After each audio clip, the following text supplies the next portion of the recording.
11 for the Reading Royals, and the first period did not go quite as the Royals had mapped out in the game plan tonight. I'm joined now by a guy I know he'd rather be on the ice. Only got one more game sitting up here next to the lowly broadcaster. Of course, that is Malcolm MacMillan. Malcolm, thanks for joining me.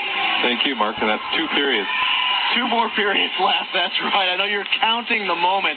And, Malcolm, I know it's not easy to sit up here and watch, but it does give you an opportunity to analyze what happened in that first period of play. What is your assessment of the way the Royals played in the first period? Well, I thought we didn't get the puck deep and do what we do best, is lay some bodies out and create some chances off the forecheck. And I think a couple mistakes in the defensive zone cost us 2 goals. Some mistakes I'm sure we wish we could have took back. Easy mistakes to, rectify. Like the one Bugard getting 2 shots off. All we had to do was lift the stick, and the first one was a pretty big rebound. Quickly let come out right into the slot area, and no one picked up their guys sort of on the back check. When you are approaching a game like this one, where when you look down at the roster, you can see with the Wheeling Nailers, they have a very potent offensive club. They've got a very deep roster up front. I'm sure that's something, and head coach Carl Taylor said it in his pregame interview as well, that's something you've got to respect. And the Royals, it looked like they're caught on their heels a little bit in the early going, something the team has battled a bit over the course of the season. Yeah, it seems that we've been coming out flat in a lot of our games the first period. I don't know what the meaning behind that is, but as the game has gone on, in most games we've come back. Our second period has been our strongest periods all year long. I've looked, and that's where we've had most of our goals scored for. So hopefully we can get a couple of quick ones back here and make a game out of it.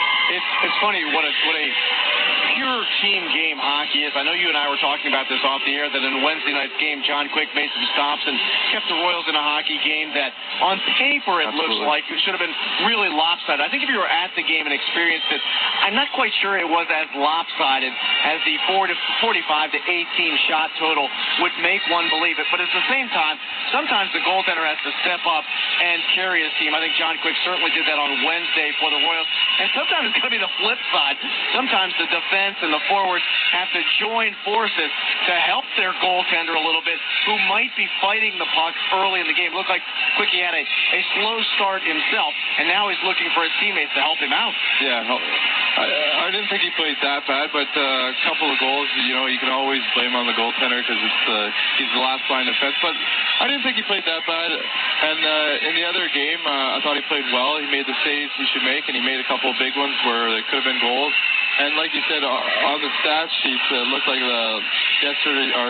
last game was a little lopsided. But if you were watching the game in the stands as I was, you could see that we controlled most of the play. Like, we controlled the puck. Like, if you looked at possession of time puck, I'm sure that we had the puck most of the first 2 periods in that game. And the shots that they did have, the opposing team, like I said, were from the outside of the perimeter, and most of the shots were from the red line or blue line, dumping in on a line change for their team. Well, Malcolm MacMillan, you want to go into radio, because that is a perfect segue into our next segment, which is the Ask the Broadcaster question, brought to you by Comcast. We're working it this year where fans can go onto our website, www.royalshockey.com, and click the Ask the Broadcaster icon. And fire me up. Oh, of course they can. I'd love to get one from Malcolm MacMillan. I got this one from John Ratkiss of Birdsboro, Pennsylvania. John Ratkiss of Birdsboro, who is going to win a Comcast prize pack. This is the Ask the Broadcaster question brought to you by Comcast. He says, please explain the difference between a shot on goal and a scoring chance. Also, why are stats held for shots on goal but not on chances? Well, Malcolm MacMillan, what is your response to that? Well, shots on goals are shots on goals. It doesn't matter if it's from their zone, our zone, top of the circle, their zone, wherever. It just counts as a shot on goal. And chances, I guess they don't keep that stat here in the ECHL, but I'm sure at the other levels they count those stats, if not in the league, but most teams for sure go break down video and they check how many chances they had against or chances for. As a matter of fact, I think, Malcolm, and you can say yay or nay on this, but most coaches are more concerned with scoring chances than they are with shots on goal. It's easier to keep shots on goal because it's pretty black and white. You do have to have the intent to score the goal when you shoot the puck on net. But if the puck would have gone in the net but for the stop by the goaltender, that is a shot on goal. A scoring chance can come from all sorts of places on the ice, and it doesn't necessarily have to correlate one-to-one with a shot on goal. You'll see a lot of scoring opportunities that don't result in a shot on goal because of a good defensive play. I know that there are... Or a guy missing the net. Or a guy missing the net. That's an excellent example. I know a number of coaches who actually work their plus-minus circumstances, not on whether you were on the ice for a particular goal or not, but whether you were on the ice for scoring chances for and against. It raises a bigger issue that sometimes stats can be a little bit misleading, and I know there's been a big push in all sports recently.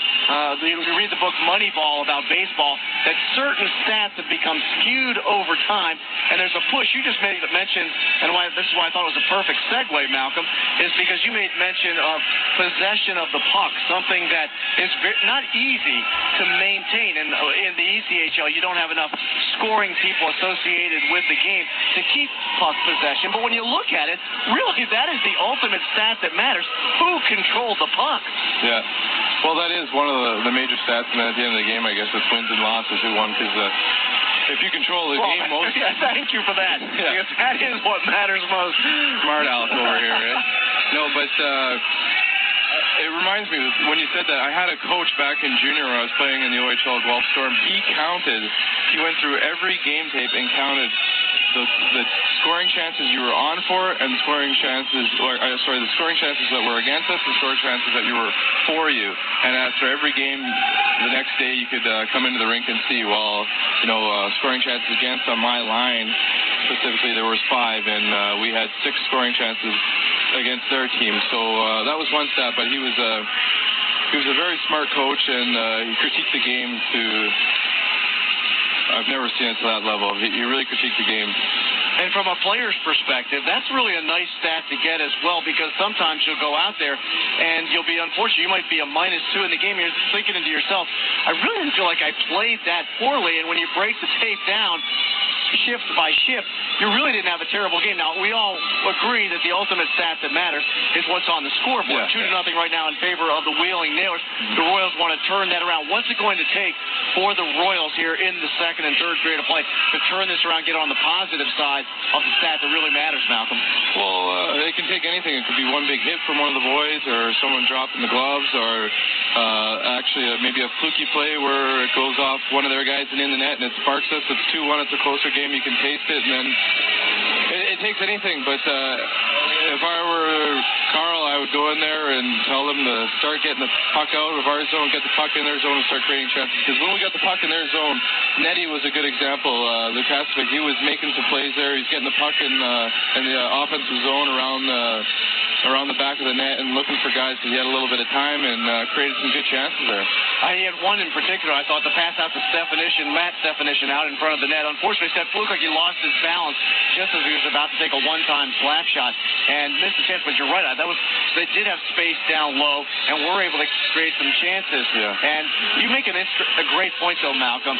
Sometimes it's not the perfect play that results in a momentum shift in the right direction. Sometimes it's the kookiest break in one way or another that ends up helping the team. I think that's why I like your play so much, is because you're not afraid to go out and try to create something like that to make something happen out on the ice and all of a sudden shift the momentum in a positive direction. Yeah, as long as you keep positive and everyone keeps positive, I'm sure things will go right here. Not always, but most cases, if you stay positive on the bench and work hard, good things happen to people that work hard. So. All right, Malcolm MacMillan, I want to thank you very much. You're our Fox East Theater intermission interview guest. We're going to take a break, come back with some more first intermission here at West Bank Arena in Wheeling, West Virginia. Score after one period of play. Wheeling 2 and Reading 0. And Royals Hockey's live on ESPN Radio, 1240 a.m.